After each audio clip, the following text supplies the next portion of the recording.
نحمده ونصلي ونسلم على سيدنا ومولانا محمد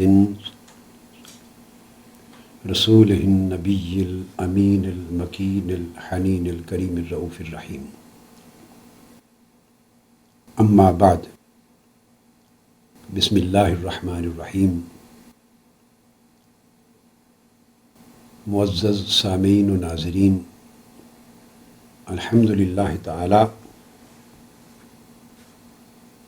ہم اللہ عز و جل کی توفیق سے تصوف اور تعلیمات صوفیہ کے ایک طویل سلسلہ وار موضوع پر گفتگو کر رہے ہیں اور پچھلی 2 یا 3 نشستوں سے ہمارا موضوع سخن ہے تصوف اور لزوم شریعت یا تصوف اور لزوم کتاب و سنت، جس کا مطلب یہ ہے کہ تصوف کے بارے میں یہ خیال کلیتاً غلط ہے کہ تصوف کی تعلیمات میں سے کوئی ایک تعلیم اور تصوف کے معارف اور احوال میں سے کوئی ایک حال اور معرفت کا پہلو بھی شریعت محمدی صلی اللہ علیہ وآلہ وسلم یا کتاب و سنت کی تعلیمات کے ساتھ تعارض اور مخالفت رکھتا ہے۔ یہ بات غلط ہے۔ تصوف کے سارے معارف بعد میں، سارے احوال بعد میں ہیں، ساری تعلیمات بعد میں ہیں۔ تصوف کی اساس اور بنیاد جس بنیادی تصور پر ہے وہ اتباع رسول صلی اللہ علیہ وآلہ وسلم ہے، ظاہر و باطن میں وہ مطابقت شریعت ہے، کتاب و سنت کی تعلیمات کی کامل موافقت و مطابقت ہے۔ یہاں سے تصوف کی بگننگ ہوتی، ابتدا ہوتی، کیونکہ تصوف نام ہے مقام احسان کا اور اس کے حصول کے طریق کا، اور اس احسان کا مدار ایمان اور اسلام پر ہے۔ پہلا درجہ اسلام تھا حدیث نبوی صلی اللہ علیہ وآلہ وسلم کے مطابق، پھر اس سے اوپر درجہ جو اس سے کمال پر ہے وہ ایمان تھا، اور جو منتہائے کمال ہے وہ احسان ہے۔ اسلام چونکہ اعمال ظاہر کی تعلیمات کا مجموعہ ہے، اعمال ظاہرہ کی تعلیمات کا مجموعہ، سو وہ شریعت کے باب میں آپ کہیے کہ وہ اس کو شریعت کہیں۔ ایمان چونکہ باطن کی تصدیق کا نام ہے، جب اعمال ظاہرہ کی تصدیق قلب اور باطن کرتا ہے اپنے عمل سے، اپنی واردات سے، اپنی کیفیت سے، اپنے حال سے، وہ ایمان بنتا ہے۔ تو یہ گویا طریقت کا نمائندہ ہے ایمان، اور اس اسلام اور ایمان دونوں کے جمع ہونے کے بعد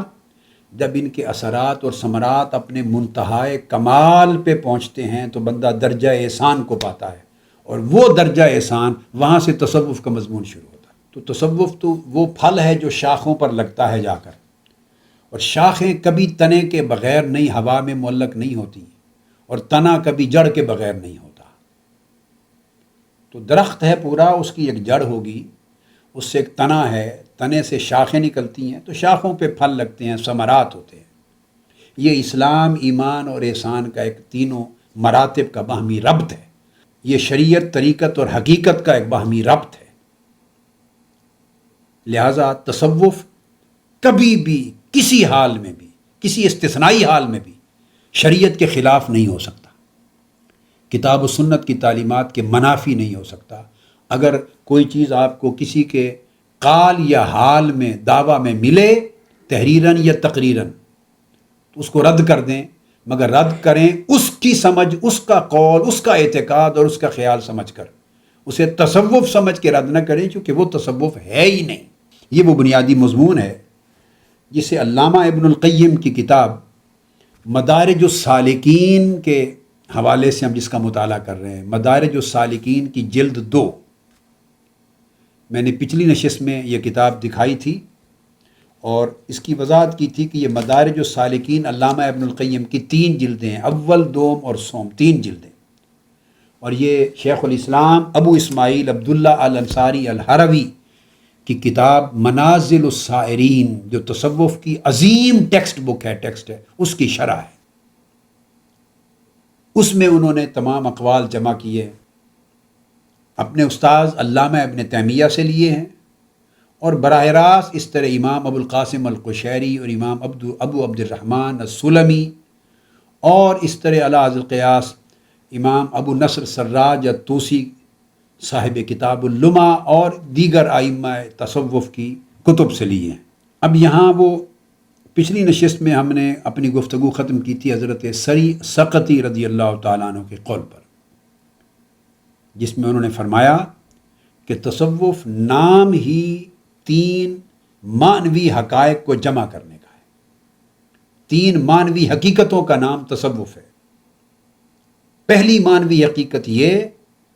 کہ جب بندے کو نور معرفت نصیب ہو جائے، یعنی صاحب معرفت ہو جائے،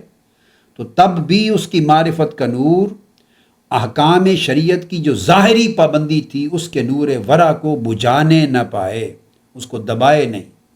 دونوں میں مطابقت رہے۔ اور جب آدمی صاحب باطن ہو جائے اور اس باطن میں حال اور کیفیات اور واردات نصیب ہو جائیں، تو اس کا باطنی علم کتاب و سنت کے اور شریعت کے ظاہری علم کے ساتھ مخالفت نہ رکھے۔ اور تیسرا، جب آدمی صاحب کرامات ہو جائے تو اس کی کرامات اس کو شریعت اور کتاب و سنت کی جو حرمات ہیں، احکام الہیہ ہیں، اوامر و نواہی اور حلال و حرام کے جمیع احکام، ان کی خلاف ورزی کے لیے گنجائش پیدا نہ کریں۔ تو اگر یہ تینوں مقامات، اس کا صاحب معرفت ہونا، اس کے باطن کا صاحب حال ہونا اور اس کا صاحب کرامات ہونا، تینوں احوال اس کے شریعت کے اوامر و نواہی اور کتاب و سنت کی جمیع تعلیمات کے ساتھ کامل مطابقت اور مطابقت میں رہیں، تو فرمایا ان 3 چیزوں کی یکجائی کا نام تصوف ہے۔ آج اس کو حضرت سلطان العارفین حضرت ابو یزید بسطامی رضی اللہ تعالیٰ عنہ کا قول لے رہے ہیں، جس کو علامہ ابن القیم نے بھی بیان کیا ہے انہوں نے، اور ابن تیمیہ نے بھی بیان کیا تھا۔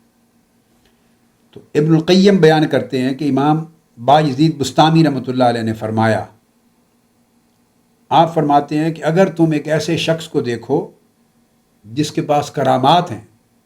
کسی صاحب کرامت شخص کو دیکھو، اور اس کی کرامات کا عالم یہ ہے کہ وہ اس کو ہوا میں، کرامتیں اس کو ہوا میں اڑا رہی ہیں، یعنی کرامتاً کسی شخص کو ہوا میں اڑتا بھی دیکھ لو، تو فرمایا تب بھی کسی مغالطے میں مبتلا نہ ہونا، کیونکہ اس کو دیکھنا اس کے حال کو، اگر اس کے حال کو شریعت کے امر و نہی اور حفظ حدود اور ادائے احکام شریعت میں اسے کامل شریعت کا تابع پاؤ، تو تب اس کی اس کرامت کو قبول کرو، ورنہ رد کر دو۔ وہ کوئی کمال نہیں ہے جب تک اس کی استقامت احکام شریعت کی اتباع میں نہ ہو۔ اس لیے صوفیاء کرام کا ایک اصولی اور متفق علیہ ایک کلیہ ہے، وہ فرماتے ہیں الاستقامت فوق الکرامہ، کہ استقامت کرامت سے بلند درجے کی چیز ہے۔ کرامت پیدا ہو سکتی ہے، یہاں کرامت سے مراد خوارے کے عادات، جو عام روزمرہ کی عادات سے ہٹ کر بعض چیزیں خرق عادت کے طور پہ صادر ہوتی ہیں، جنہیں عرف عام میں لوگ کرامت سمجھتے ہیں۔ فرماتے ہیں کہ وہ کرامت نہیں، استدراج ہو سکتی ہے، اگر وہ مطابق شریعت اس کا حال نہیں ہے۔ تو حضرت با یزید بسطامی رحمۃ اللہ علیہ نے فرمایا کہ اگر کرامات میں ایک شخص کا درجہ یہ ہو کہ ہوا میں اڑے، اس وقت تک تعجب نہ کرو اس کے حال پر اور اس کے حال کو قبول نہ کرو، حتیٰ تنظروا کیف تجدونہ عند الامر والنہی وحفظ الحدود واداء الشریعہ، حتیٰ کہ تم دیکھو کہ تم اس کو امر اور نہی میں کیسا پاتے ہو،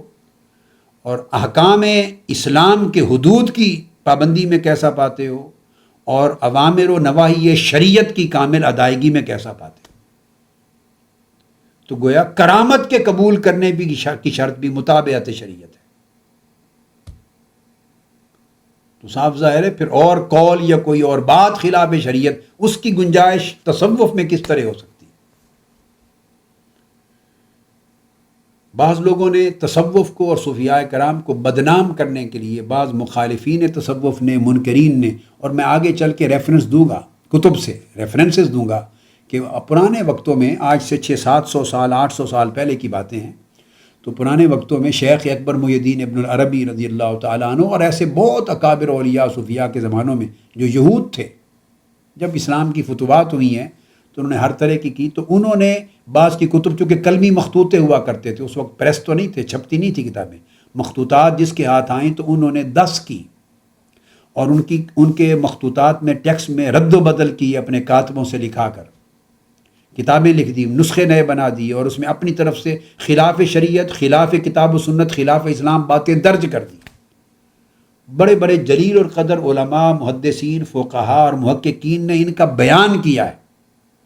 اور بعض نسخے جس میں ایسی دسیسہ کاری کی گئی، تحریف و ترمیم کی گئی، یہ بھی آپ کہیں کیسے ہو گئی؟ بھئی اللہ کی کتابیں تھیں، تورات اور انجیل، تو بعد کے زمانوں میں ان میں دسیسہ کاری ہو گئی، جس کو قرآن مجید تحریف و ترمیم کا ذکر قرآن میں کرتا ہے، وہ یحرفون القلم عن مواضعہ، اور تعریف کر دی۔ آج آپ کے ہاتھ میں بائبل ہے، کیا یہ وہی بائبل ہے، وہی تورات اور انجیل ہے جو موسیٰ علیہ السلام پر اور عیسیٰ علیہ السلام پر نازل ہوئی تھی؟ آج آپ اس کا سارا ٹیکسٹ ہی بدلا ہوا پاتے ہیں، الا ماشاء اللہ، کچھ تعلیمات کے سوا۔ تو جب تورات اور انجیل جیسی آسمانی منزل من اللہ کتابیں جو انبیاء علیہ السلام پر اتری اور انہوں نے امتوں کو دی، منتقل کی تعلیمات، ان میں رد و بدل کر دیے گئے، تو یہ اولیاء اللہ کی کتابوں میں رد و بدل کرنا کون سا مشکل تھا؟ آج بھی جس کی کتاب میں چاہو، آج تو پریس کا زمانہ ہے، چاہو رد و بدل کر دو۔ لوگ کر رہے ہیں، کئی چھاپا کھانے والے لوگ، کئی مطابع، بعض اوقات الفاظ بدل رہے ہیں، بعض جگہوں پر طباعتوں میں، بعض جگہوں پر حدیث نکال رہے ہیں، جو بھی ہے کر رہے ہیں، آج بھی کر رہے ہیں، خدا نخواستہ اللہ محفوظ رکھے دین اسلام اور شریعت کو۔ احادیث نبوی میں لوگوں نے موضوع حدیث داخل کی تو ہوئی کہ نہیں دسیسہ کاری، جس کی وجہ سے علم الاسناد وضع کرنا پڑا، علم الجرح و تعدیل وضع کرنا پڑا، علم اسماء و رجال وضع کرنا پڑا۔ یہ سارے فن جو اصول حدیث کے، اسماء و رجال کے، احوال حدیث روات کے، جرح و تعدیل کے، علم الاسناد کے جتنے فن وضع ہوئے، کس وجہ سے؟ جو کہ موضوع فیبریکیٹڈ حدیثیں لوگوں نے گھڑ کے ذخیرہ حدیث میں داخل کر دی۔ سو صحیح کو سقیم سے جدا کرنا پڑا، صحیح کو موضوع سے جدا کرنا پڑا، اور فیبریکیٹڈ کو، غلط کو نکالنا پڑا اس لٹریچر سے۔ وہ کتب میں ان کی پورے معیار، ان کے پیمانے، ہر چیز درج ہے۔ سو یہی کام اولیاء اللہ اور صوفیاء کی تصانیف کے ساتھ بھی ہوا۔ اب بدقسمتی یہ ہے کہ ان کی کتابوں پر چونکہ کوئی اسماء اور رجال کے فن تو بنے نہیں ہیں بعد میں، یہ تو صرف اللہ رب العزت نے مختص کر دیا آقا علیہ السلام کی حدیث کے لیے، باقی کسی کتاب کے لیے نہ اسماء اور رجال کا فن وضع ہوا، نہ ان کے لیے علم الاسانید وضع ہوئے، اور نہ ان کی صحیح و سقیم کے تفریق کے لیے، امتیاز کے لیے، نہ کوئی جرح و تعدیل کا فن وضع ہوا۔ یہ اللہ پاک نے شان رکھی صرف حدیث اور سنت نبوی صلی اللہ علیہ وسلم کی حفاظت کی، نحن نزلنا الذکر وانا لہ لحافظون کے تحت، تاکہ قرآن براہ راست محفوظ رہے، اور حدیث اور سنت نبوی صلی اللہ علیہ وسلم ائمہ امت اور اکابر علماء اعلام کے ذریعے ان علوم اور فنون کے ایجاد کر کے اس کے ذریعے زندہ رہے اور حفاظت رہے۔ ایک اہتمام تھا حفاظت دین کا۔ اب بعد میں تفسیر کی کتابیں لکھی گئیں، تو کون سی تفسیر کی کتابوں پہ علم جرح اور اسناد اور جرح و تعدیل، صرف نسخوں کا ہی تو صرف موازنہ ہوتا ہے نا، ان پہ تو جرح و تعدیل کا علم نہیں ہے، نہ اسانید کا علم ہے، نہ فن رجال اپلائی ہوتا ہے۔ سینکڑوں کتب تفسیر کی لکھی گئیں، اور آج سے نہیں 1200 سال کے وقت سے لکھی جا رہی ہیں۔ سینکڑوں کتب شروع حدیث کی لکھی گئیں، تصوف پہ لکھی گئیں، فقہ پر لکھی گئیں، فتاوا پہ لکھی گئیں، اخلاق پر لکھی گئیں، بے شمار علوم پر لکھی گئی کتب، اصولوں پر، فروع پر۔ تو کسی کے اوپر اسماء اور رجال اور جرح و تعدیل کا علم نہیں ہوتا۔ یہ انحصار سارا مخطوطات پر ہے، مخطوطے اٹھاتے ہیں، مختلف مسودے اٹھاتے ہیں، ان کو ملاتے ہیں، جوڑتے ہیں، سیاق و سباق کو دیکھتے ہیں، اس لکھنے والے مصنف کے اپنے عقائد اور اپنی تعلیمات کو دیکھتے ہیں، کثرت سے مخطوطات کو ملاتے ہیں، اور پھر جا کے اس کی ایک رائے بناتے ہیں کہ یہ مخطوطہ، یہ مسودہ، یہ کتاب، یہ نسخہ معتبر ہے۔ اور آج بھی جتنی کتابیں تصوف کی ہوں یا کسی اور علم اور فن کی ہوں، جب چھپتی ہیں نئی پہلی بار، تو اس کے ساتھ اس کی نسخے کی پوری تحقیق پر مضمون لکھے جاتے ہیں۔ تو یہ بات، اس کا انکار نہیں کیا جا سکتا۔ تو صوفیاء کی طرف غلط باتیں منسوب کی گئیں، ان کی تحریروں میں، ان کے اقوال میں، ان کی کتابوں میں، موضوعات سمجھیں، موضوع چیزیں گھڑ کے ان کی طرف اقوال منسوب کیے گئے، درج کیے گئے، تاکہ صوفیاء بدنام ہوں، کتب تصوف بدنام ہو اور علم تصوف بدنام ہو۔ لہٰذا ہمیں جب یہ میٹر آئے گا تو ہمیں سارے حقائق تورات انجیل سے لے کر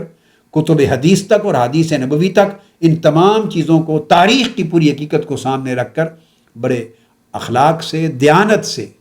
ایمانداری سے، اعتدال کے ساتھ جائزہ لینا ہوگا کہ ان کی ساری تعلیمات، ان کے چند اقوال اگر کسی کتاب میں اکا دکا اقوال ملے اور وہ غلط ہیں،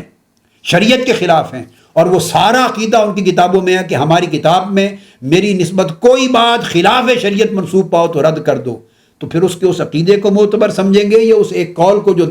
دسیسہ کاری کے طور پہ داخل کر دیا گیا اس کو معتبر سمجھیں گے؟ ہم اس سبجیکٹ پر آگے آئیں گے انشاءاللہ۔ میں نے آج اجمالاً اور اشارتاً یہ بات کہہ دی۔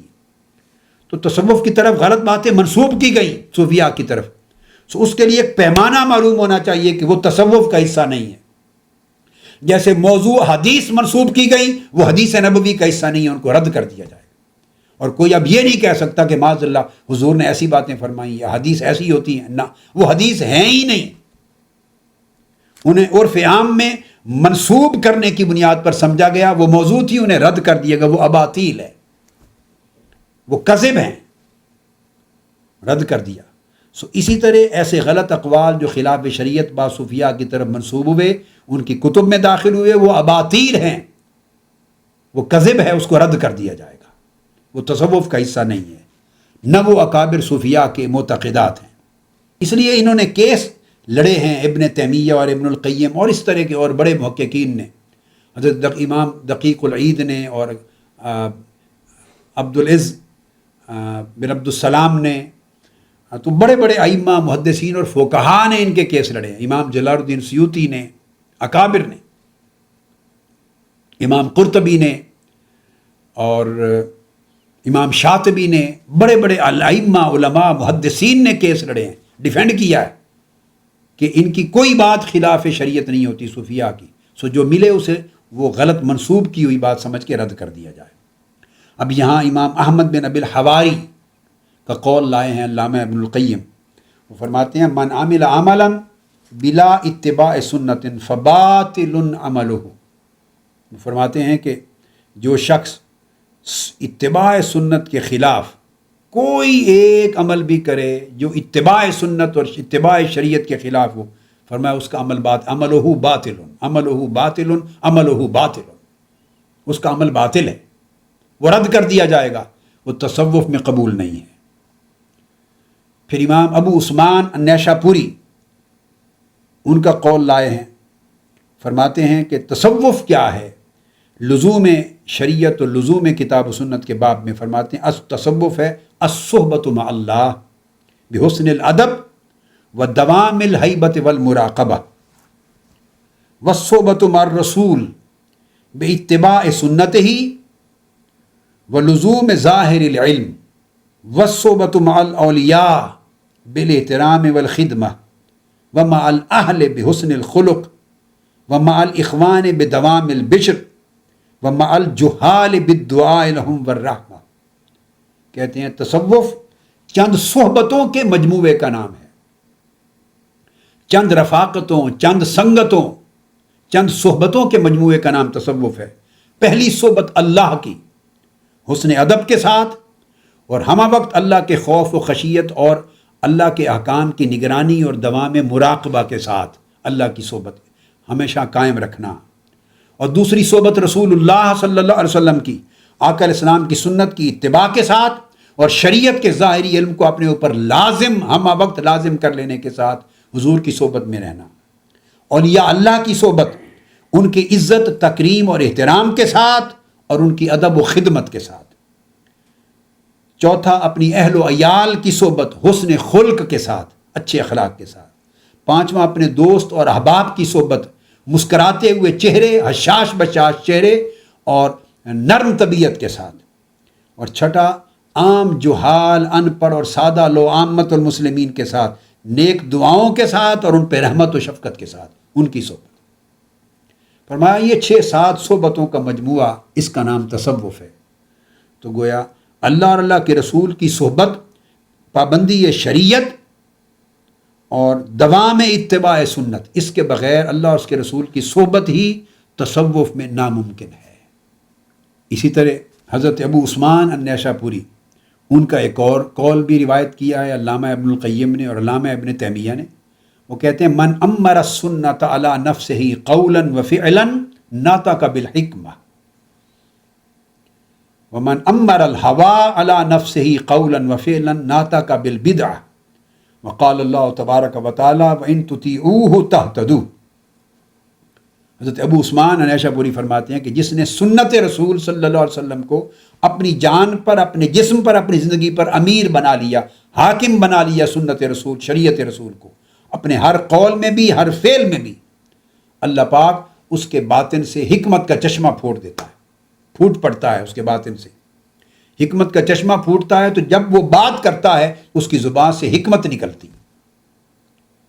اور جس نے ہوائے نفس کو اپنی جان، اپنی زندگی پر امیر اور حاکم بنا لیا، اس کے ہر قول اور ہر فعل کے اوپر ہوائے نفس غالب ہوئی، وہ جب بولتا اس کے منہ سے بدعت نکلتی ہے۔ اور فرماتے ہیں اس کی ریزن یہ ہے کہ اللہ رب العزت نے ہدایت کو اتباع و اطاعت رسول، اتباع و اطاعت رسول کے ساتھ مقید کر دیا ہے۔ وَإِن تُطِيعُوهُ تَهْتَدُوا، اگر رسول صلی اللہ علیہ وسلم کی اطاعت کرو گے اور کامل اتباع کرو گے ان کی سنت کی، تو تب ہی تمہیں صرف ہدایت میسر آئے گی۔ تو ہدایت موقوف کر دی گئی ہے آقا علیہ السلام کی اطاعت اور اتباع پر۔ اب آپ دیکھیے سارے جو قول میں پڑھ رہا ہوں، یہ فقہا کی کتب فقہ سے، یہ محدثین کی کتب حدیث سے، یہ متکلمین کی کتب عقیدہ اور کلام سے نہیں پڑھ رہا ہوں، یہ تمام ارشادات صوفیاء کے ہیں۔ وہ الگ بات کہ وہ ائمہ حدیث اور ائمہ علم بھی ہوں، اولیاء اور صوفیاء کے ہیں، اور کتب تصوف کے ابواب ان کے ساتھ بھرے پڑے۔ اور ابن القیم اور ابن تیمیہ جیسے روشن خیال لبرل اسکالرز اور علماء، وہ تک ان کا کیس ڈیفینڈ کرتے ہوئے، ان کے دفاع میں جنگ لڑتے ہوئے ان تمام اقوال کو بطور دلیل اور شہادت کے کوٹ کر رہے ہیں۔ پھر وہ حضرت شیخ ابو الحسین النوری کا قول بیان کرتے ہیں۔ حضرت امام ابو الحسین النوری جلیل القدر صوفیاء میں سے، وہ فرماتے ہیں کہ اگر تم لوگ کسی ایک شخص کو دیکھو کہ وہ ایک حالت کا، یعنی قلبی اور باطنی حال کا دعویٰ کرتا ہے، اور وہ حال ایسا ہے کہ جو اس سے علم شریعت کی حد سے باہر نکال دیتا ہے، یعنی علم شریعت کی حدود میں نہیں ہے، اس سے خارج ہے، فرمایا اس کے دعوے کو رد کر دو اور اس شخص کی قربت میں مجلس میں مت بیٹھو۔ اس کے بعد حضرت شیخ ابو سعید الخراز اکابر ائمہ تصوف میں سے، ان کا قول لائے ہیں، اکابر اولیاء و صوفیاء میں سے۔ وہ فرماتے ہیں کل باطن یخالفہ الظاہر فہو باطل، ہر وہ باطن اور ہر وہ باطنی حال یخالفہ الظاہر، کہ ظاہر علم شریعت جس کی مخالفت کرے، جسے قبول نہ کرے، وہ باطنی حال ہو کر بھی رد کر دیا جائے گا، وہ باطل اور مردود ہوگا۔ یعنی باطن کی ہر حالت اور ہر کیفیت کو قبول کرنے کی شرط ہی یہ ہے کہ وہ کتاب و سنت کے ظاہری علم شریعت کی مطابقت میں ہو، اگر نہ ہوگا تو وہ مردود اور باطل تصور ہوگا۔ پھر حضرت امام الشیخ ابن عطا آگے بیان کرتے ہیں، فرماتے ہیں من الزم نفسہ آداب السنہ نور اللہ قلبہ بنور المعرفہ ولا مقام اشرف من مقام متابعت الحبیب فی اوامرہ و افعالہ و اخلاقہ۔ وہ فرماتے ہیں جس شخص نے اپنی جان پر لازم کر لیا سنت نبوی صلی اللہ علیہ وسلم کے جمیع آداب و احکام کو، سنت نبوی صلی اللہ علیہ وسلم کے جمیع آداب کو اپنے اوپر لازم کر لیا، وہی شخص تصوف میں اپنے قلب کا نور پائے گا۔ اللہ رب العزت صرف اس کے دل کو نور معرفت سے روشن کر دے گا۔ اور پھر فرماتے ہیں کہ متابعت الحبیب، حضور علیہ الصلوۃ والسلام کی کامل ظاہری اور باطنی اتباع کے بغیر اس مقام سے اعلیٰ عرفہ اور اشرف کوئی مقام ہی تصوف میں نہیں ہے۔ اعلیٰ مقام یہ ہے کہ ظاہری اور باطنی اوامر میں بھی حضور کی اتباع کی جائے، جمیع افعال اور اعمال میں بھی ظاہر و باطن میں حضور کی اتباع کی جائے، ظاہر و باطن کے جمیع اخلاق میں بھی حضور کی اتباع کی جائے، ظاہر و باطن کے ہر گوشے میں جمی اقوال میں، جمی افعال میں، جمی اعمال میں، جمی اوامر میں، جمی نواہی میں اور جمی اخلاق میں اگر حضور علیہ السلام کی کامل مطابعت کا مقام نصیب ہو گیا تو تصوف میں اس سے اعلیٰ اور عرفہ کوئی مقام نہیں ہے۔ اس کے بعد جلیل القدر امام تصوف حضرت ابو حمزہ الصوفی البغدادی رضی اللہ تعالیٰ عنہ، جو اکابر شیوخ میں سے ہیں، اور علامہ ابن القیم بیان کرتے ہیں اسی مقام پر ان کا قول، وہ بیان کرتے ہیں ابو حمزہ البغدادی ان شیوخ اکابر شیوخ تصوف و صوفیہ میں سے ہیں کہ امام احمد بن حنبل رضی اللہ تعالیٰ عنہ بھی مسائل پوچھنے کے لیے ان کی طرف رجوع کرتے تھے اور پوچھتے تھے حضرت صوفی اس معاملے میں آپ کا ارشاد اور آپ کا حکم کیا ہے؟ آپ اندازہ کیجئے، یہ وہ بزرگ ہے حضرت ابو حمزہ البغدادی۔ تو انہوں نے فرمایا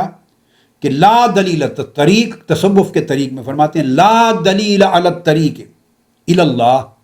الا متابعۃ الرسول فی احوالہ و اقوالہ و افعالہ۔ فرماتے تھے کہ تصوف میں اللہ کی طرف جو راستہ جاتا ہے، جب بندہ مسافر اور سالک الی اللہ ہوتا ہے، اللہ کی طرف لے جانے والے راستے میں تصوف کے اندر کوئی اور دلیل، شہادت اور گواہی نہیں ہے سوائے اتباع رسول صلی اللہ علیہ وسلم کے کہ یہ راستہ درست ہے۔ صرف اسی راستے کو تصوف میں درست تصور کیا جائے گا، صرف وہی راستہ مقبول ہوگا جو راستہ مطابعت نبوی صلی اللہ علیہ وسلم کی شرط پر پورا اترتا ہے، جمی باطنی احوال میں بھی اور ظاہری اقوال و افعال میں بھی، ظاہر و باطن میں۔ پھر اس کی پابندی کے اور اقوال لاتے ہیں۔ پھر حضرت ابو اسحاق ان کا قول لے آتے ہیں، وہ حضرت جنید بغدادی رضی اللہ تعالیٰ عنہ کے احباب میں سے، اقران میں سے تھے۔ وہ فرماتے ہیں علامت و محبت اللہ ایثار و طاعتہ و متابعت رسولہ صلی اللہ علیہ وآلہ وسلم۔ فرماتے ہیں کہ اللہ کی محبت کی علامت، اب تصوف کی تعریف کرتے ہیں، اللہ کی محبت کی علامت عند الصوفیہ صرف یہ ہے کہ بندہ اللہ کی اطاعت کو ہر شے پہ ترجیح دے اور آقا علیہ السلام کی مطابعت یعنی اتباع کو زندگی کے ہر ذوق پر اور زندگی کی ہر ترجیح پر ترجیح دے، یعنی اللہ کی اطاعت اور طاعت اور بندگی اور آقا علیہ السلام کی کامل اتباع کو انسان ظاہر اور باطن کے ہر قال و حال پر اگر ترجیح دے تو یہ ترجیح اللہ کی محبت کی علامت ہے تصوف میں۔ پھر حضرت ابو یعقوب النہرجوری ان کا قول لاتے ہیں، انہوں نے فرمایا افضل الاحوال ما قارن العلم، سب سے اعلیٰ حال تصوف میں وہ ہے جو علم شریعت کے ساتھ مکمل مطابقت رکھے، علم شریعت کے ساتھ جڑا ہوا ہو، مقرون ہو، مکمل جڑا، متصل ہو۔ پھر حضرت ابو القاسم النصر آبازی کا قول لائے ہیں، وہ فرماتے ہیں اصل التصوف ملازمت الکتاب والسنہ و ترک الاہواء والبدع و تعظیم و کرامات المشائخ و رؤیت آثار الخلق والمداومت علی الاوراد و ترک ارتکاب بالرخص والتاویلات۔ فرماتے ہیں اصل تصوف یہ ہے کہ کتاب و سنت کی کامل دائمی ملازمت ہو، کتاب و سنت اور شریعت محمدی کو ہمیشہ اپنے اوپر لازم کیا رکھے اور ہمہ وقت بدعات اور خرافات اور ہوائے نفس کو کلیتاً ترک کرتا رہے۔ مشائخ، اولیاء، صوفیاء، اکابر، ان کی جو کرامات اور تعظیمات ہیں ان کا ہمیشہ ادب کرے، ان کی بزرگی کا ادب کرے۔ مخلوق خدا میں جو کمزور، گناہگار، خطا کار لوگ ہیں ان کے عذر جو ہیں ان عذروں کو قبول کرے، معذرت کو قبول کرے۔ ہر وقت اوراد، وظائف، واجبات، سنن اور عبادات اور طاعات پہ مداومت رکھے، انہیں ترک نہ کرے۔ اور کسی بھی عمل کے کرنے میں اگر دو راستے ہوں، ایک راستہ عظمت کا راستہ ہو جسے ہم عظیمت کی راہ کہتے ہیں، راہ عظیمت، ایک راستہ رخصت کا ہو، ترک عظیمت کا، تو وہ رخصت کی راہ کو چھوڑ دے اور عظیمت کی راہ کو اپنائے، تعویلیں نہ کرے آسانی بنانے کے لیے، بلکہ اس عمل کو کر گزرے جس میں تقویٰ، ریاضت اور مجاہدہ زیادہ ہے۔ فرمایا جو شخص ان ساری خوبیوں کو اپنے ظاہر و باطن میں جمع کرے اس نے اصل تصوف کو پا لیا۔ پھر اس طرح حضرت ابو بکر التمستانی ان کا قول لائے ہیں، کبار شیوخ صوفیہ میں سے، وہ فرماتے ہیں الطریق واضح، کہ تصوف کا طریقہ ہمارے لیے واضح ہے، الکتاب والسنت قائم بین اظہرنا، کہ کتاب و سنت اور شریعت ہمارے درمیان موجود ہے، ستون کی طرح ہمارے اندر موجود ہے۔ وہ حقیقت میں طریق واضح ہے تصوف کا۔ وفضل الصحابۃ معلوم، اور صحابہ کرام کی فضیلت امت کے تمام طبقات پر وہ بھی معلوم اور معروف ہے۔ لسبقہم الی الہجرۃ ولصحبتہم، وہ صرف اس لیے امت کے تمام اولیاء، صلحاء، اولیاء، صالحین، بزرگان، ساری امت کے جمیع اچھے طبقات پر سبقت لے گئے۔ صحابہ کرام سب سے سبقت اور بزرگی اور اعلیٰ درجہ لے گئے دو امور کی وجہ سے، ایک یہ کہ انہوں نے آقا علیہ الصلوۃ والسلام کی صحبت پائی، اور ایک یہ کہ انہوں نے ہجرت اختیار کی۔ اب جو صحبت ہے آقا علیہ السلام کی، اس صحبت کی تعریف کرتے ہیں کہ وہ صحبت جو حضور علیہ السلام کی تھی وہ لزوم کتاب و سنت کے ساتھ تھی، لزوم احکام شریعت کے ساتھ تھی۔ لہٰذا صحابہ کرام کے بھی سبقت لے جانے کا پہلا سبب جو صحبت رسول تھا، وہ صحبت رسول صلی اللہ علیہ وسلم لزوم کتاب و سنت کی آئینہ دار تھی۔ اور دوسری بات جو ہجرت تھی، فرمایا وہاجر بقلبہ الی اللہ، اور وہ ہجرت جو مکہ سے مدینہ کر کے گئے تھے، اس ہجرت کی اصل بھی ان کے دلوں کا اللہ رسول کی طرف ہجرت کرنا تھا، اللہ رسول کے حکم کی تابعداری تھی۔ جنہوں نے ان سے ان کے وطن چھڑا دیے، گھر بار چھڑا دیے، کاروبار چھڑا دیے، دراصل ان کا دل مہاجر ہوا، تب ان کے جسم مہاجر بنے مدینہ کی طرف۔ ان کا دل مہاجر الی اللہ ہوئے، ان کے دل مہاجر الی اللہ و الی الرسول ہوئے۔ تو ہجرت الی اللہ اور ہجرت الی الرسول جب ان کے دلوں نے اختیار کر لی، یعنی ہر شے پہ اللہ رسول کی نسبت اور صحبت کو ترجیح دی، تو پھر ان کے جسم اور دماغ بھی آمادہ ہو گئے وطن چھوڑ کے مدینہ جانے کی طرف۔ تو فرمایا ان کی صحبت میں بھی لزوم کتاب و سنت تھا، اور ان کی ہجرت میں بھی ہجرت الی اللہ اور ہجرت الی الرسول تھی۔ اسی وجہ سے وہ صادق ہوئے اور ثواب کے مستحق ٹھہرے اور صائب ہوئے، یعنی صحیح راہ پر، صحیح راہ ہدایت پر گامزن ہونے والے ہوئے۔ فرماتے ہیں یہ دو بنیادیں تصوف میں صحبت اور ہجرت کی ہیں۔ تصوف صحبت اور ہجرت کا نام ہے، اور صحبت لزوم کتاب و سنت سے حاصل ہوتی ہے، اور ہجرت قلب کی اللہ اور اللہ کے رسول کی طرف مسافر ہونے سے حاصل ہوتی ہے۔ اس کے بعد آخری قول جو ابن تیمیہ اور ابن قیم دونوں لائے ہیں، وہ امام ابو عمر بن نجید السلمی کا، یہ شیخ ہیں امام ابو عبد الرحمن سلمی کے۔ وہ فرماتے ہیں کل حال لا یکون عن نتیجۃ علم فإن ضررہ علی صاحبہ اکثر من نفعہ، وقال التصوف الصبر تحت الاوامر والنواہی۔ فرماتے ہیں ہر وہ حال جو علم شریعت کے نتیجے میں پیدا نہ ہو، جو علم شریعت کے مطابق اور علم شریعت کی اتباع میں عمل کرنے کے پھل کے طور پہ پیدا نہ ہو، اور علم شریعت کی اتباع سے ہٹ کر پیدا ہو حال باطن، فرمایا وہ حال صاحب حال کے لیے نفع مند کم اور ضرر رساں نقصان دہ زیادہ ہوگا۔ تو تصوف صرف اس حال کو قبول کرتا ہے جو اتباع شریعت کے نتیجے میں وجود میں آئے۔ اور پھر فرماتے ہیں کہ تصوف نام ہے صبر کا، احکام شریعت اور اوامر شریعت اور نواہی شریعت کی پاسداری میں جو انسان صبر کرے اس کا نام تصوف ہے۔ ہمہ وقت شریعت کی، احکام شریعت کی پیروی اور پابندی کے نتیجے میں جو آدمی صبر اختیار کرے، یعنی رکا رہے خلاف ورزی سے اور ہوائے نفس سے اور دائیں طرف ناجائز شریعت کی خلاف ورزی کے رجحان کی طرف جھک جانے سے رکا رہے اور استقامت کے ساتھ رہے، اس صبر و استقامت کا نام تصوف ہے۔ تو آج ہم نے علامہ ابن تیمیہ اور علامہ ابن قیم ان دونوں کے یہ جو کتابیں تھیں الاستقامت اور مدارج السالکین سے اس سبجیکٹ کو مکمل کیا۔ اگلی نشست میں انشاءاللہ تعالی ہم امام ابو القاسم القشیری کے الرسالہ القشیریہ سے اور پھر امام ابو عبد الرحمن السلمی کی طبقات الصوفیہ سے اسی مضمون کو آگے جاری رکھیں گے جہاں سے ان علماء نے لیا۔ اور حضور سیدنا غوث العظم رضی اللہ تعالیٰ عنہ کا قول بھی میرے ذہن میں آ گیا، اسی گفتگو کو ختم کرتے ہوئے میں کوٹ کر دوں۔ حضور سیدنا غوث العظم رضی اللہ تعالیٰ عنہ نے سیدنا شیخ عبد القادر جیلانی رضی اللہ تعالیٰ عنہ وہ بیان کرتے ہیں، اور لطف کی بات یہ ہے کہ یہ قول بھی علامہ ابن القیم نے مدارج السالکین میں بیان کی، یہ بھی علامہ ابن القیم نے حضور سیدنا غوث العظم رضی اللہ تعالیٰ عنہ کا یہ قول دلیل اور شہادت کے طور پہ درج کیا ہے کہ تصوف کتنی مطابقت ہے اللہ اور اس کے رسول کے ساتھ، اور نفس کے رجحانات سے کتنی مفارقت ہے۔ وہ بیان کرتے ہیں کہ حضور سیدنا غوث العظم رضی اللہ تعالیٰ عنہ نے فرمایا کہ جو تصوف ہے وہ نام ہے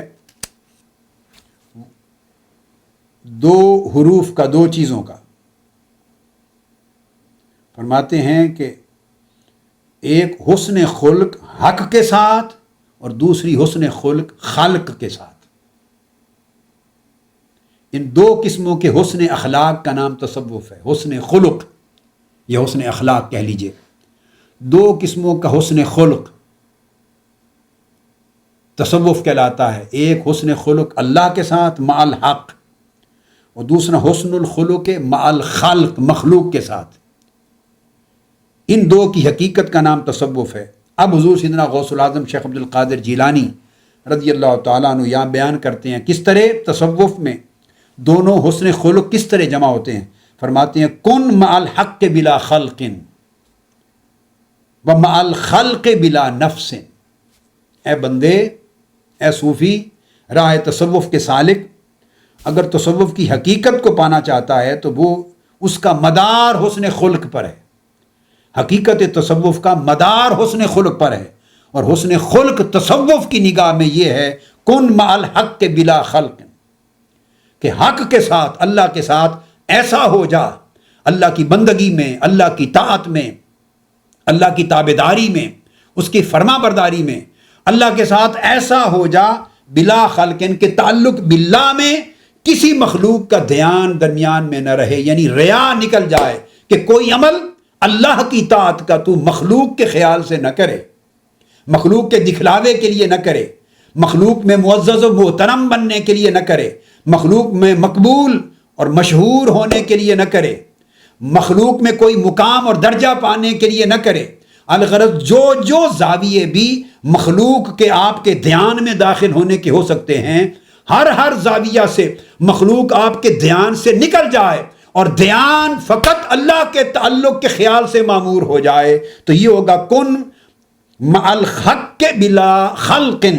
اور جب مخلوق کے ساتھ معاملہ کرے تو کن مع الخلق بلا نفس، تو مخلوق سے جو بھی نیکی کرے، جو احسان کرے، جو بھلائی کرے، جو مدد کرے، جو نصرت کرے، جو عطا کرے، جو سخا کرے، جو اخلاق کرے، جو بھی عمل اور معاملہ مخلوق کے ساتھ کرے، وہ مخلوق کے ساتھ ایسا معاملہ کرے کہ تیرے اور مخلوق کے درمیان تیرا نفس نہ آئے،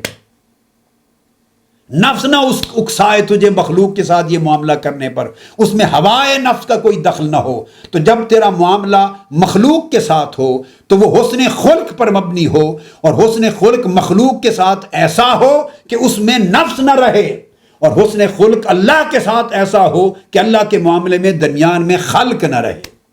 فرماتے ہیں جب اللہ کے معاملے سے مخلوق نکل جائے اور مخلوق کے معاملے سے نفس نکل جائے تو تصوف میں اعلیٰ حسن خلق کے درجے پر فائز ہوگا، اور اعلیٰ درجے کا حسن خلق اپنی حقیقت میں یہ تصوف کہلاتا ہے۔ اب اس میں بھی آپ نے دیکھا کہ یہ وہ مقام ہے کہ اس مقام میں بھی بنیاد ساری اللہ رب العزت کی بندگی پر ہے، خالص اخلاص، بندگی کے اخلاص پر ہے۔ اسی طرح یہ بھی فرمایا صوفیاء نے التصوف هو الخلق، کہ تصوف سارا خلق کا نام ہے۔ وہ بذل المعروف و کف الاذی، ایک معنی یہ بیان کیا کہ تصوف ایک ایسا حسن خلق ہے، اسے علامہ ابن القیم نے بیان کیا، اور صاحب منازل السائرین امام ابو اسماعیل عبداللہ الانصاری الحروی نے بیان کیا۔ وہ فرماتے ہیں کہ تصوف ایک ایسا خلق ہے جس میں بذل المعروف، جس میں نیکی کو پھیلانا ہے، نیکی کو آگے لوگوں تک پہنچانا ہے، خرچ کرنا ہے، اور جو آپ کو جو کچھ ملے اس کو آگے خرچ کر دینا، اور آگے نیکی کو لوگوں تک پہنچانا، یہ نیکی کو خرچ کرنا، آگے پھیلانا ہے۔ وکف الاذی، اور لوگوں کو اذیت پہنچانے سے ہاتھ کو روکنا، یعنی آپ کے ہر قول، ہر عمل، ہر فعل سے مخلوق کو معروف یعنی نفع پہنچے، فائدہ پہنچے، آپ کے وجود سے مخلوق تک نیکی اور خیر پہنچے، اور برائی، نقصان اور اذیت وہ آپ کی رکی رہے، آپ کے ذریعے کسی مقام پر بھی مخلوق کو اذیت اور تکلیف نہ پہنچے۔ اگر آپ کا وجود اس امر کا باعث بن گیا ہے تو فرماتے ہیں کہ یہ صحیح تصوف ہے۔ اور پھر فرماتے ہیں اس بذل المعروف کی تعریف میں علامہ ابن القیم تصوف کی تعریف کرتے ہوئے کہ شیوخ تصوف یہ کہتے ہیں کہ بذل المعروف کا معنی یہ ہے کہ 3 اشیاء میں تیرے معروف کو دیکھا جائے گا کہ مخلوق کو نفع اور خیر جو تجھ سے بھلائی پہنچ رہی ہے وہ کن کن چیزوں میں پہنچ رہی ہے۔ وہ کہتے ہیں فی العلم والجود والصبر، 3 چیزوں میں آپ کے بذل المعروف اور کف الاذی کو دیکھا جائے گا کہ علم میں بذل المعروف نیکی کا پھیلانا اور نیکی کا اختیار کرنا اور خرچ کرنا ہے، اور اس کی پہلی شرط یہ ہے کہ الفرق بین المعروف والمنکر، کہ ہر عمل میں یہ خیال رہے کہ معروف کیا ہے، منکر کیا ہے، نیکی کیا ہے، بدی کیا ہے، حق کیا ہے، باطل کیا ہے، خیر کیا ہے، شر کیا ہے، حلال کیا ہے، حرام کیا ہے، حکم کیا ہے، منع کیا ہے۔ ہر موقع پر ان 2 چیزوں کو سامنے رکھ کر اس میں فرق کرنا اور ہر چیز کو اپنے اصل مقام پہ رکھنا، ہر چیز کو اپنے اصل مقام پہ رکھنا، اور اس کے بالعکس نیکی کو بدی اور بدی کو نیکی کی طرف نہ لے جانا، اس کے مقام کو نہ بدلنا۔ فرمایا اگر اس شر کو ہر خیر و شر کے موقع پر یہ اگر امتیاز برقرار رہے اور فقط نیکی اپنائی جاتی رہے، برائی چھوڑی جاتی رہے، تو یہ بذل المعروف ہے، یہ علم میں کہ علم یہ کام کرے۔ اور جود میں اسی طرح فرمایا کہ جود میں انسان اپنے حقوق کو قربان کرتا رہے اس نیکی کی خاطر، اور لوگوں کو اذیت و تکلیف سے بچانے کی خاطر، اور لوگوں کے حقوق کامل ادا کرتا رہے، ان کو ان کے حق سے بڑھ کر دیتا رہے، اپنے حق کی قربانی دیتا رہے۔ یہ جود اور سخا ہے۔ اور صبر اس باب میں یہ ہے کہ کظم الغیظ، کوئی زیادتی بھی کر لے، غصہ آئے تو اس کو پی جائے، اور کف الاذی اور عدم المقابلہ، اور ریونج نہ لے، مقابلہ نہ کرے، اس کا بدلہ نہ لے، اور ہر بدی کا بدلہ بھی نیکی اور خیر، اصلاح، نصیحت اور بھلائی سے کر دے، تاکہ اس کا خیر، اس کا بھلا ہو جائے، وہ آئندہ بدی سے رک جائے، اس کی اصلاح ہو جائے۔ برے کو انتقام کا نشانہ بنانے کی بجائے نصیحت کا نشانہ بنائے، تاکہ آئندہ برائی کا مرتکب نہ ہو۔ اگر یہ اتنا طبیعت میں آ جائے تو یہ صبر ہے۔ اس کا استنباط کرتے ہیں قرآن مجید کی آیت وَاسْتَعِینُوا بِالصَّبْرِ وَالصَّلَاةِ وَإِنَّهَا لَكَبِیرَةٌ إِلَّا عَلَى الْخَاشِعِينَ، مدد چاہو صبر اور نماز کے ذریعے۔ اور فرمایا یہ مدد نماز کے ذریعے اور صبر کے ذریعے مدد چاہنا، یہ عمل بڑا بھاری ہے، مگر ان لوگوں پر نہیں جن کو اللہ رب العزت حالت خشوع عطا کر دیتا ہے، یعنی باطنی خشوع کی حالت جن کو نصیب ہو جائے، اہل باطن، ان کے لیے یہ مشکل نہیں، بھاری نہیں۔ تو علامہ ابن القیم کہتے ہیں کہ فہذہ الثلاثۃ اشیاء، یہ 3 چیزیں ایسی ہیں جن کا میں نے ذکر کیا، علم، جود اور صبر کے باب میں بذل المعروف اور کف الاذی، اس کا اختیار کیے رکھنا۔ فرمایا جس نے ان کو پا لیا اس نے تصوف کو پا لیا، یہ تصوف کو پا لینا ہے۔ اور فرمایا یہ زوایا سلوک، حقیقی سلوک و تصوف کے زاویوں یعنی جہتوں میں سے ایک اہم جہت ہے جو بنیاد ہے، اور اس طرح سے تزکیہ نفس ہوتا ہے اور اس کی تہذیب ہوتی ہے۔ یہ تمام جو مضامین ہیں اور موضوعات ہیں یہ تائید کرتے ہیں اس تصور کی کہ شریعت اور کتاب و سنت کی تعلیمات کا لزوم اور اس کی ملازمت اگر کسی مقام پہ ترک ہو جائے تو وہ مقام تصوف کا مقام نہیں رہے گا۔ تصوف نام ہی ہے دوام لزوم کتاب و سنت کا، تصوف نام ہی ہے ظاہر و باطن میں ملازمت شریعت کا، ملازمت کتاب و سنت کا، ظاہر میں بھی باطن میں بھی، اور اس پر مداومت، اس کے اوپر ہمیشگی اور دوام قائم رکھنا۔ اور کلیتاً کتاب و سنت کے ہر قال، ہر حال اور ہر فعل اور ہر کیفیت میں ہر لمحہ ترک مخالفت شریعت کا نام تصوف ہے، اور اختیار موافقت شریعت کا نام تصوف ہے۔ شریعت کے ساتھ موافقت اختیار کی جائے، مخالفت ہر مقام پہ ترک کی جائے، ظاہر و باطن میں، اور اس پیمانے پر ہر لمحہ بندہ اپنے عمل کو پرکھتا رہے، اپنے قول کو پرکھتا رہے، اپنے حال کو پرکھتا رہے۔ جو شخص ان شرائط پر اپنے آپ کو پورا پائے شریعت کی ملازمت میں اور مطابعت میں، صوفیاء کرام فقط اس کے عمل کو تصوف کہتے ہیں اور اس کو طبقہ صوفیاء میں داخل شمار کرتے ہیں۔ اب جیسا کہ میں نے پہلے عرض کیا تھا، انشاءاللہ تعالی آئندہ نشست میں ہمارا یہ مضمون جاری رہے گا، اکابر ائمہ تصوف کی کتب کی روشنی میں۔ وما علینا الا البلاغ۔ شیخ الاسلام ڈاکٹر محمد طاہر القادری کے آفیشیل یوٹیوب چینل کو سبسکرائب کریں اور بیل آئیکن کلک کریں۔